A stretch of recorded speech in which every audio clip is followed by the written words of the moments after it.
იტალიის ვენტინას მყინვარი, რომელიც იტალიის ჩრდილოეთ ლომბარდიის რეგიონში ერთ-ერთი უდიდესია, კლიმატის ცვლილების გამო ისეთი სისწრაფით დნება, რომ გეოლოგებს მისი გაზომვა ისე აღარ შეუძლიათ, როგორც ამას ბოლო 130 წლის განმავლობაში აკეთებდნენ.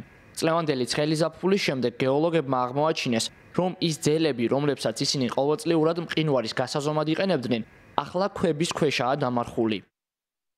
ლომბარდიის გლაციოლოგიის სამსახურმა მემკვიდრეობით მიიღო ვალმალენკოში ვენტინას მყინვარის გაზომვის საშუალება.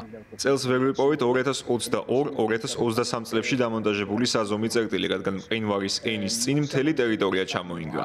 ეს აღარ გვაძლევს საშუალებას მყინვარი ფრონტალურად გავზომოთ, როგორც ეს ყოველთვის კეთდებოდა ბოლო 130 წლის განმავლობაში. გავაგრძელებთ თუ არა მის გაზომვას? რა თქმა უნდა, რადგან ეს ლომბარდიის მნიშვნელოვანი მყინვარია, მაგრამ სხვა ტექნიკით, როგორიცაა დრონით გადაღებული სურათები ან დისტანციური ზონდირება. გეოლოგების თქმით, ვენტინას მყინვარის სიგრძე 1895 წლის შემდეგ 1700 მეტრით შემცირდა. ბოლო წლებში დნობა დაჩქარდა. მყინვარმა ბოლო 10 წლის განმავლობაში 431 მეტრი დაკარგა.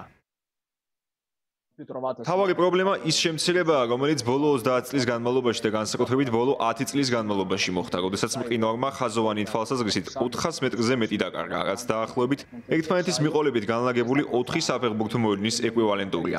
ამან მყინვარის გვერდების დესტაბილიზაცია გამოიწვია, ხოლო ბოლო 3 წლის განმავლობაში მყინვარმა 200 ხაზოვანი მეტრი დაკარგა. იტალიის მყინვარები, რომლებიც ალპებსა და დოლომიტებში ჩრდილოეთით და აპენინების გასწვრივ გვხვდება, უკვე წლებია დნება, ზამთარში არასაკმარისი თოვლისა და რეკორდულად ცხელი ზაფხულის გამო.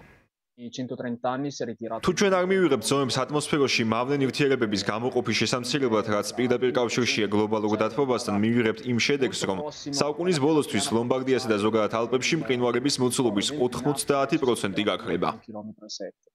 ლომბარდიის სამსახურის ცნობით, ალპები კლიმატურ ცხელწერტილს წარმოადგენს, სადაც ინდუსტრიალიზაციამდელი პერიოდიდან ტემპერატურის მატება ორჯერ აღემატება გლობალურ საშუალო მაჩვენებელს, რაც ალპური მყინვარების მოცულობის 64%-ზე მეტის დაკარგვას იწვევს.